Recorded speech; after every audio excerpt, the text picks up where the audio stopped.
Like if we would have filmed the stuff that my dad had me doing, like it was, I hit some of the biggest jumps ever on 80s. Like, dude, that's actually like literally as you were saying that, I'm thinking, fuck, mini warriors.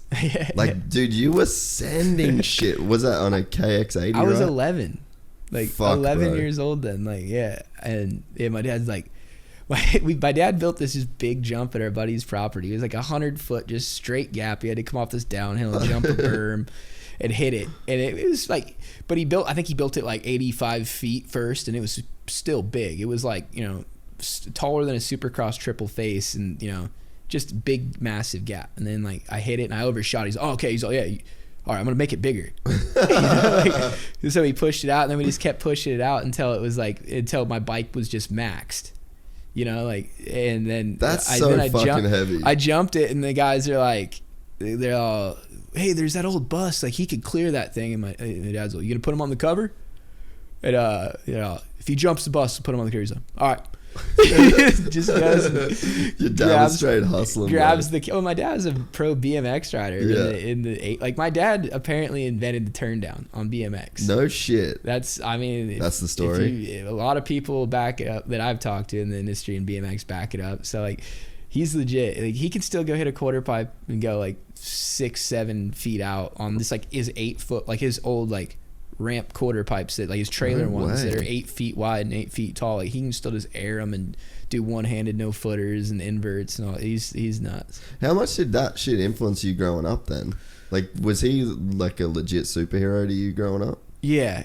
Like when I look at Brian Deegan, like, and the way he is with Danger Boy, like that's, I mean, really, like it was like that with my dad, except for like just my dad wasn't like established like that. But that was my dad to me, because my dad, like we would have like there's this dude Mike Storm. He was like the SMP. He was like the local freestyle guy back in the day. He was the SMP rider. Like he would come out in his baggies, and my dad would just build jumps that like him and his buddies would just go big on, because he comes from a freestyle BMX background and race local pro stuff, and he would just go, build sick jumps in the backyard. Like we were lucky enough to have like 5 acres, and he would just, go build jumps and make gnarly stuff. And then as I got older, it was like, oh, cool, maybe we'll tabletop that landing and he can start to do it.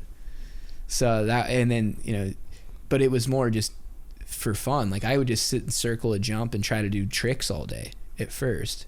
And then when I was like when I was 7 years old, I tried this big jump and snapped my femur. What? Yeah, and then like didn't ride. And then the first time it came back, I went out. How was your mom through all this shit? Oh, I was ready to quit too, but then I just loved it too much. And then so my first ride back after snapping a femur when I was 7, I was 8, and I went to the dunes, or maybe not first ride, but like first month, and I crashed in the dunes and ruptured my spleen. And we were like, that was gonna be it for motocross. And then this happened probably in like December or something, and then or maybe even late January. And World Minis was in like May or April, and I was at the top of my age group, and my dad he was like, hey, you want to go to World Mini? I'm like, yeah. And like, yeah, sure. And like the new KTM 60s just dropped, and my dad had a link on how he could get 2 of them. Really? And we picked up 2, rode for like 3 weeks after being a whole year just like out with the heaviest injuries, and then I went to World Mini and I won every single moto. Wow. And then went to Ponca and the same thing, like won like every, and then started getting sponsors, and then it's like, well, that's what we're doing now. I guess you're a moto kid now. Yeah.